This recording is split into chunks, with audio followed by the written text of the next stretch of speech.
How do they get through the analysis paralysis that ends up producing nothing, and then they paralyze and end up conforming themselves to whatever situation? Great question. So like 2 or 3 things, right? So I think the first thing is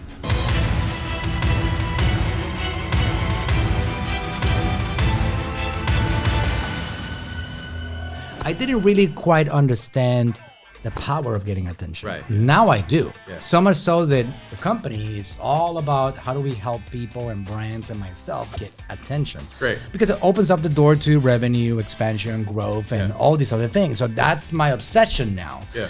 How did you yourself go about it? Were you an introvert? Were you an extrovert? Were you somebody that really wanted to get on stages and just talk to people? I know that there's a lot of people that I have help with that I help. Like, for example, we talked about Dr. Eric Berg. Yeah. Dr. Eric Berg is not a guy looking for attention. Right. Believe it or not. He's an introverted.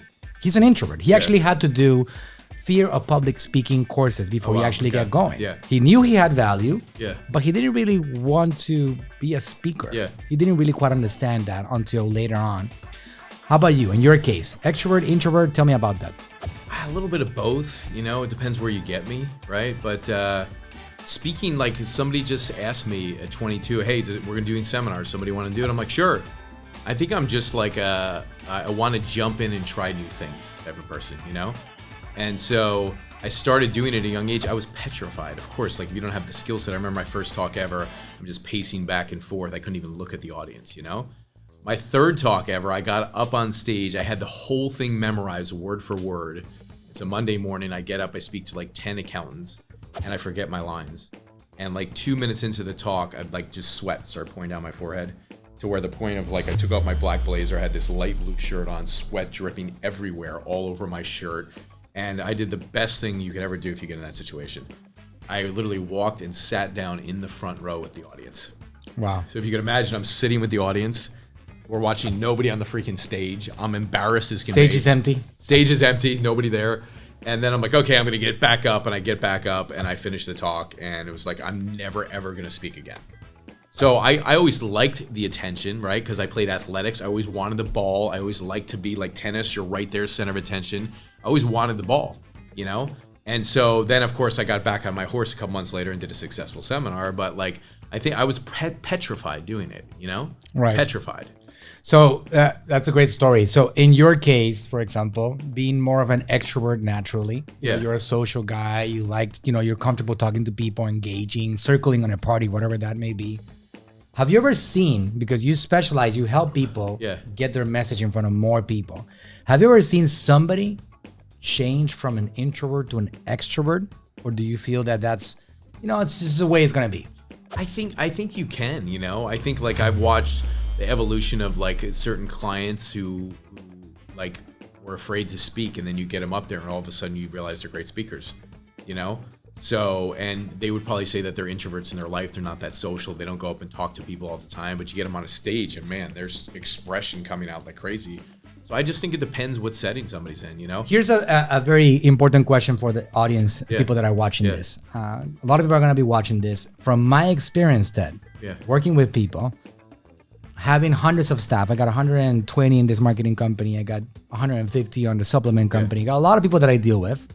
I'm going to say that if I had to guess the percentage of people that are extroverts, that they like attention and talk to the world, they really like to communicate and get on cameras and just be there presenting themselves and their bodies. Might be like somewhere around 5% or less. Probably. So what would you say to the most, like there's people that are watching this video right now, listen to this podcast. They have this message and they really want to change with their products and services, with their information, with their value that they know they have, that changes the life of somebody else. But they don't feel this confidence in themselves of turning on that camera, pressing record and talking to the world or getting on stages. What would you say to these people, which is the most of them actually? How do they get started on that journey? How do they get through the analysis paralysis that ends up producing nothing, and then they paralyze and end up conforming themselves to whatever situation? Great question. So like 2 or 3 things, right? So I think the first thing is like what are they an expert in, right? And there's so many people, like there's people who work with companies and are experts in technology. Like we work with a lot of business experts. They teach something in technology or sales or marketing or or real estate or finance, right?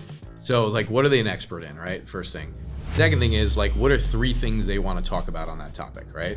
So let's say they're an expert in finance of like how to invest intelligently in the stock market. Okay. What are 3 things in that area that you want to talk about? Write them down, right? Sit there with somebody like you or me or their spouse who literally just asks them a question. So if the first thing is how to get a 10% return, I'm just making this up. Great, Joe, how do you get a 10% return? And he naturally knows how to answer that question. I love that. Right? And so he gets comfortable just talking to one person. And he'll talk and talk and talk and talk and talk and talk, right? Wow. Second question, same thing, talk and talk and talk and talk. So if you want to give a stage talk, right? A stage talk is actually, if you're communicating to 1,000 people or 500 people or whatever, you're literally communicating to the audience, right? So you have to be in conversation with the audience. And when I speak to an audience, I literally walk down into the audience, I talk to the people, I ask questions, I engage like I'm having a conversation, right? I think that's the best type of speaking. So if you think of speaking as a communication and not really I'm presenting, but it's a communication, then you could practice at home with somebody to literally ask you those 3 questions. You'd be so natural and so normal that when you got up on stage, you just think about, okay, what's question 1 that I got to ask? And you just talk. Wow, that's great. I've never thought about communicating the way that you communicated it. Yeah. Like when I have people asking me, how do I get started? I just say, like, just hit record and just go. Yeah. Right? Talk to the camera. Yeah. But this is a great.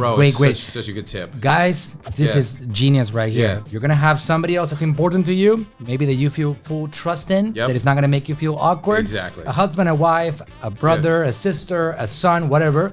You're going to use one of these incredible devices that we have in front. You can have that person hit record. Try to not even look at the camera, have that person in front of you, ask you 3 questions about your subject that you're an expert in, that you know you will be able to answer, camera on or camera off, and you do it all the time. And then you start seeing yourself. And you get comfortable.